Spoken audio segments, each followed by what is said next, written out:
A very good morning, students. It's Shanprit here. Students, we have done with the reflection of light, but we were left with the refraction. ठीक है, I have sent you the notes. लेकिन notes में तो आपने कर लिए होंगे, but understanding थोड़ी सी रहती थी.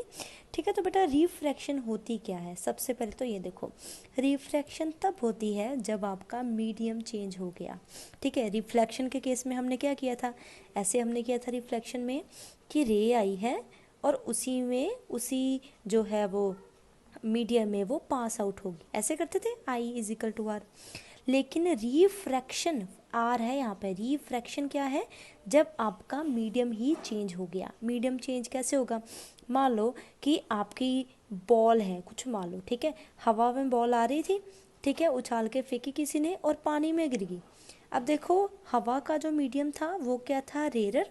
ठीक है, रेयर क्या होता है? जहाँ में जो पार्टिकल्स हैं वो थोड़े से बिखरे हुए हैं. ठीक है, जैसे हवा में थोड़ी सी ट्रांसपेरेंसी है, इसको हम रेयर बोलते हैं. जो संगना हो, ठीक है, संगना बोल देते हैं, तो that is called denser medium, जिसमें पार्टिकल जो है वो थोड़े से स्पेयरली नहीं है, वो साथ साथ जो है वो जॉइंट है. ठीक है, ये देखो डेंसर है ये medium.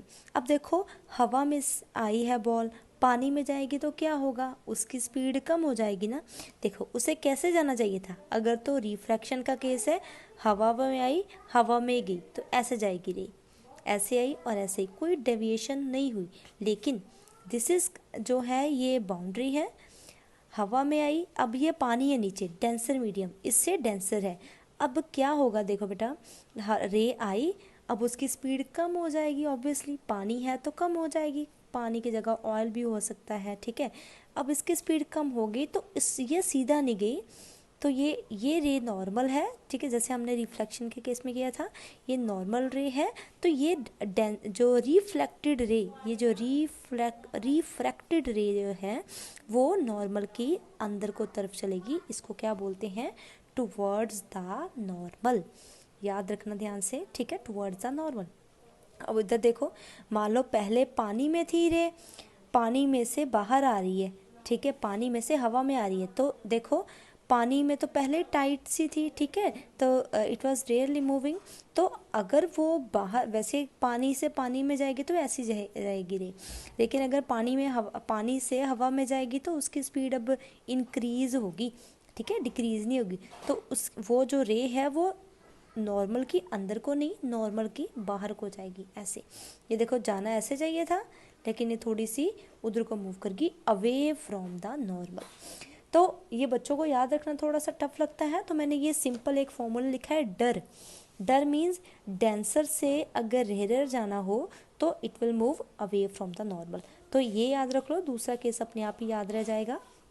Denser to rare away from the normal, और जो उल्टा रेयर से डेंसर तो अंदर की तरफ. तो सिंपल सी बात है, टाइट से इन्वायरमेंट में से आप थोड़ा सा स्पेयरिंगली इन्वायरमेंट में जाओगे तो क्या होगा? ठीक है, टाइट से खुले इन्वायरमेंट में गए तो आपकी स्पीड इंक्रीज होगी. ठीक है, मटेरियल की, ऑब्जेक्ट की स्पीड इंक्रीज होगी. लेकिन खुले इन्वायरमेंट में से आप थोड़े से गए, टाइट गए आप, ठीक है, इन्वायरमेंट में, तो आपकी स्पीड क्या होगी? कम हो जाएगी, ऑब्जेक्ट की स्पीड कम हो जाएगी. ठीक है, और एक स्नेल्स लॉ भी है, जैसे हमने किए थे रिफ्लेक्शन के लॉज, तो रिफ्लेक्शन का लॉ भी होता है, that is called the Snell's law. Snell law क्या होता है? साइन ऑफ एंगल इंसिडेंट और over sine of angle refracted is equal to constant. तो this is what called angle of incidence. ठीक है, जो नॉर्मल इंसिडेंट रे के साथ बना रहा है, and this is called the angle of refracted. इस केस में आई जो है it is not equal to R. ठीक है, ये देखो, बिकॉज ये एंगल तो चेंज हो रहा है, ज़्यादा है या कम है, फिर यहाँ पे कम है, यहाँ पे ज़्यादा है. ठीक है, तो ये दोनों केसेस में इक्वल नहीं होते, तो लेकिन इन दोनों की रेशो हमेशा कांस्टेंट रहेगी. अब साइन क्या है? What are the values of sine और साइन आई और साइन आर? ये आपको नहीं पता है. Whenever you will do the trigonometry in maths, ठीक है, तब आपको इसको थोड़ा सा पता चलेगा. But for the sake of time you just have to remind that the ratio of sine of angle I divided by the ratio of divided by the sine of angle r is equal to constant. r is refracted here. ठीक है, अब देखो जी, हमने refraction कर लिया. Refraction का मतलब है कि पॉलिश्ड नहीं है, मटेरियली चेंज हो गया। अब देखो लेंस जो है, हमने शीशा तो कर लिया, ठीक है, मिरर कर लिया था, उसकी एक साइड पॉलिश होती है, लेकिन अगर मैं लेंस की बात करूं, अब देखो लेंस क्या है। लेंस भी मिरर क्या था, स्फेरिकल मिरर में से, स्फेरिकल में से हमने एक साइड की कटिंग कर ली ऐसे, तो ये कनकेव बन गया, और ये क्या बन गया जी, कन्वेक्स मिरर बन गया। लेकिन अब दो अगर मिरर्स को ऐसे जॉइन कर दो, तो ये देखो, ये जो बीच वाला पोर्शन है ये क्या बन गया, लेंस बन गया ऐसे, ये लेंस, ओके। और ये देखो, ये वाला पोर्शन क्या बचा, दिस वन, दैट ये भी तो एक लेंस ही बना ऐसे। तो हम लेंस कब बनाते हैं, जब दो मिरर्स को हम जॉइन करते हैं, ठीक है, उनकी कॉम्बिनेशन करते हैं, तो हमें लेंस मिलते हैं। अगर ऐसा लेंस हो, दिस वन, ऐसे लेंस को हम क्या बोलते हैं, कन्वेक्स लेंस। और ऐसे लेंस को क्या बोलते हैं, कनकेव लेंस, ठीक है। कन्वेक्स को कैसे याद रखें, कन्वेक्स लेंस कौन सा है, which is thinner from the edges, ठीक है, and thicker from the centre, वो क्या है, कन्वेक्स। और कनकेव कौन सा है, थिनर फ्रॉम द सेंटर, ठीक है, and thicker from the edges. तो सिंपल सी बात है, ये लेंस है दो, ये है जी आपका कन्वेक्स, और ये क्या है आपका कनकेव लेंस, ओके। तो जो कन्वेक्स लेंस है ये बहुत ही ज़्यादा स्ट्रॉन्ग होता है, we will do the experiment also. अब इसको जो भी रेज आएंगी, इसकी भी ये सेंटर पार्टीशन, जैसे हम पोल करते हैं, ठीक है, इसका ऑप्टिकल सेंटर होता है ये, that is called the optical centre.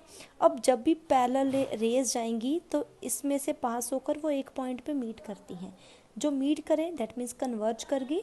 और ऐसे ही हम लेंस को, इस लेंस को क्या बोलते हैं, converging lens. Means convex lens जो है वो कौन सा लेंस है, कन्वर्जिंग लेंस। लेकिन ये जो लेंस है इसमें रे गई, ठीक है, वो मीट नहीं करती, डाइवर्ज कर जाती हैं, तो इसको क्या बोलते हैं, डाइवर्जिंग लेंस, ठीक है। जैसे उस केस में थे, याद रखना, मिरर और लेंस के केस में उल्टा होता है।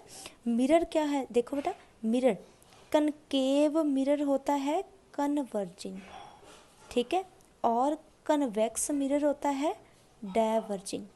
लेकिन लेंस के केस में, लेंस कन्वर्जिंग लेंस कौन सा है, कन्वेक्स लेंस वो कन्वर्जिंग है, और कनकेव लेंस जो है वो क्या है, डाइवर्जिंग। तो उल्टा होता है। तो एक का याद रख लो, चाहे इसका याद रख लो, मैं ऐसे करती हूँ, मुझे बस इसका याद होता है, मैंने ऐसे याद किया हमेशा से। इसका याद रखो, कन्वेक्स लेंस का, कन्वेक्स लेंस कन्वर्जिंग है तो दूसरा डाइवर्जिंग हो गया। अगर लेंस कन्वेक्स कन्वर्जिंग है तो कन्वेक्स जो मिरर है वो क्या होगा, डाइवर्जिंग। तो उल्टा करके इसका याद रखो, इसका याद रहेगा तो इसका याद हो जाएगा ऑब्वियसली, ठीक है। उल्टा कर दोगे तो मिरर के बन जाएंगे। तो ये है, this is all about the lenses, ठीक है। अब देखो मैंने नोट्स में आपको ये भेजा होगा रूल्स फॉर फॉर्मेशन। जैसे मिरर के केस में 4 रूल्स थे ना हमने किए, पैरेलल जाएगी तो फोकस में से पोल पे स्ट्राइक करेगी तो with in the same angle, ठीक है, फिर सी से जाएगी, सी से वापस आएगी। तो इसमें 3 रूल्स होते हैं, ठीक है। इसकी भी रे डायग्राम्स हैं, तो लेकिन वो आपको हॉलीडेज़ होमवर्क में, ठीक है, आप थोड़ा सा उसको रिमाइंड करना, बना बना के देखना। इसके रूल्स देख लो। अब देखो बेटा, इसके दो मिरर में से 2 मिरर्स की कंपाइलेशन से ये बना है, तो इसके फोकस भी फिर 2 होंगे, ठीक है। जो ये वाला है इसका फोकस F1, जो ये वाला मिरर है उसका फोकस F2, ठीक है। तो इसमें से क्या है कि अगर पैरेलल जाएगी तो वो फोकस में से पास करेगी, पहले वाला रूल डिट्टो। फिर फोकस में से जाएगी तो पैरेलल, लेकिन यहाँ पे पोल नहीं है तो ऑप्टिकल में से जाएगी तो सेम ठीक है, जो है इसका ऑप्टिकल सेंटर में से जाएगी तो ऑप्टिकल सेंटर में से ही वापस जो है वो आ जाएगी। इन तीनों रूल्स को यूज़ करके इसकी रे डायग्राम्स बनी हुई हैं। व्हेन एवर यू फील, ठीक है, एनी प्रॉब्लम रिलेटेड टू जो रे डायग्राम्स हैं, जैसे मैंने आपको वो याद करवाने की कोशिश की है मिरर्स के केस में, वो ठीक है 6 की इमेज कैसे बनती है, तो सिमिलरली आपने लेंस की भी करनी है, ठीक है। I will send you a video, और थोड़ी विजुअल वीडियो भेजूँगी, ठीक है। तो आप देखना कि ये इमेजेस कैसे बनती हैं, ठीक है। I think you should follow your NCERT also, उसमें इमेजेस जो हैं वो बनी है और नोट्स में भी मैंने बनाई है। अब नेक्स्ट आ जाए बेटा, पावर ऑफ लेंस। पावर क्या है? पावर क्या होता है कि एक जो लेंस है वो कितनी डिग्री पे डाइवर्ज कर सकता है, डाइवर्जेंस, डिग्री ऑफ डाइवर्जेंस, कितना वो फैल सकता है, ठीक है, that is called the power of lens. ये एफ का रेसिप्रोकल होता है और इसकी एसआई यूनिट क्या होती है? डायोप्टर। याद रखना, न्यू टर्म है आपके लिए डायोप्टर, डी से लिखते हैं इसको, डी से। अब देखो पावर लेंस, ये बेटा 2 मार्क्स में 3 मार्क्स के क्वेश्चन ओपन आ ही जाता है।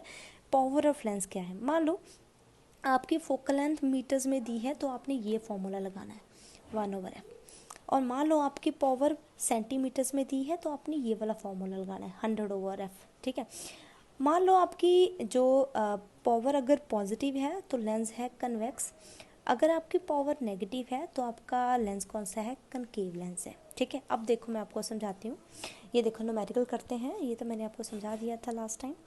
न्यूमेरिकल देखो, क्या है कि आप बोल रहे हैं कि मुझे पावर निकाल के दो और बताओ लेंस भी कौन सा है अगर फोकल लेंथ -10 है। अब देखो सेंटीमीटर दिया है तो सेंटीमीटर वाला फॉर्मूला कौन सा था? 100 वाला, ठीक है। मैंने 100 ये लिख दिया 100/f, और f कितना थी? -10, मैंने फिल कर दिया तो पावर कितनी आएगी? -10 आएगी। डायोप्टर, -10 डायोप्टर, ठीक है। माइनस है तो कौन सा लेंस होगा? माइनस वाला कौन सा था? माइनस वाला कनकेव लेंस था। मान लो एक और मैंने एग्जांपल ली है, सेकंड एग्जांपल। मान लो फोकल लेंथ 10 मीटर है, मीटर वाला फॉर्मूला कौन सा था? 1/f मीटर, तो 1/f 1/10, तो 1 आ गया 0.1, तो ये प्लस वाली आई, तो ये क्या है? कन्वेक्स। आपका एक एनसीईआरटी क्वेश्चन भी है, मैं समझाती हूँ यहाँ पे, ठीक है। दिस वन फोकल लेंथ दी है, बोल रहे फोकल लेंथ निकालो, पावर ऑफ लेंस क्या है? -2.0 डायोप्टर, और type of lens power negative है तो सिंपल सी बात है लेंस कौन सा होगा? कनकेव लेंस होगा, ठीक है। अब देखो डायोप्टर दी है तो 2 तरह से आप इसको कर सकते हो, आपको उसने बोला नहीं है कि मीटर में निकालो या सेंटीमीटर में निकालो, ठीक है, तो आप किसी भी तरह से निकाल सकते हो। तो मैंने पहले 100/f पी लगा दिया तो मेरी डायोप निकल गई वो सेंटीमीटर्स में फोकल लेंथ, ठीक है। Sorry this is focal length not D, ये सेंटीमीटर में निकल गई, ठीक है। और अगर मैं 1/p करके निकालूंगी तो मेरी किस में आ जाएगी? फोकल लेंथ मीटर्स में। दोनों का आंसर सेम ही है। अगर यहाँ पे लिखा होता find the focal length in centimetre तो आपने 100/p लगाना था। माना लिखा होता focal length of lens in metres तो आपने ये लगाना था, लेकिन अगर कुछ नहीं लिखा तो कोई भी लगा दो। मैंने दोनों तरीके से ये क्वेश्चन को कर दिया, वेरी इजी। अब आ जाओ बेटा लेंस फॉर्मूला। बच्चे बहुत गलती करते हैं, they often confuse between the lens and the mirror formula. ये बेटा लेंस फॉर्मूला में यहाँ पे नेगेटिव होता है और मिरर फॉर्मूला में यहाँ पे क्या होता है? पॉजिटिव। अगर आप न्यूमेरिकल में ये फॉर्मूला भी लिख दोगे ना तो आपको ऑब्जर्वर 1 नंबर देता है इसका, ठीक है। तो लेंस फॉर्मूला वैसा ही मिरर फॉर्मूले के जैसे, लेकिन यहाँ पे क्या है? नेगेटिव, और u बाद में है, v पहले है, ये भी याद रखना। अगर u आगे लिख दोगे v बाद में तो भी आपका कैलकुलेशंस में प्रॉब्लम आ जाएगी। v पहले u बाद में, ठीक है। और इसकी मैग्निफिकेशन v/u होती है, इसमें माइनस नहीं आएगा। मिरर के केस में क्या था? माइनस था, लेकिन इस केस में माइनस नहीं है। और इस केस में यहाँ पर पॉजिटिव होता है मिरर में, लेकिन लेंस में क्या है? नेगेटिव। बाकी सेम डिट्टो वही न्यूमेरिकल। कनकेव लेंस है तो सब कुछ नेगेटिव, कन्वेक्स लेंस है तो u नेगेटिव, बाकी सारे क्या हैं? पॉजिटिव। तो आपने इसके न्यूमेरिकल्स करने हैं, I will give you some homework, ठीक है, फॉर न्यूमेरिकल्स। तो न्यूमेरिकल्स आपने ये भी करके लेकर आने हैं बेटा, रिवाइज करो बार बार, ठीक है इसे। एंड कोई भी प्रॉब्लम हो न्यूमेरिकल्स में you are free to ask me any time, ठीक है। Don't hesitate but at least work hard, ठीक है, and you know work hard always pays. And thank you very much बेटा, हैव अ गुड डे।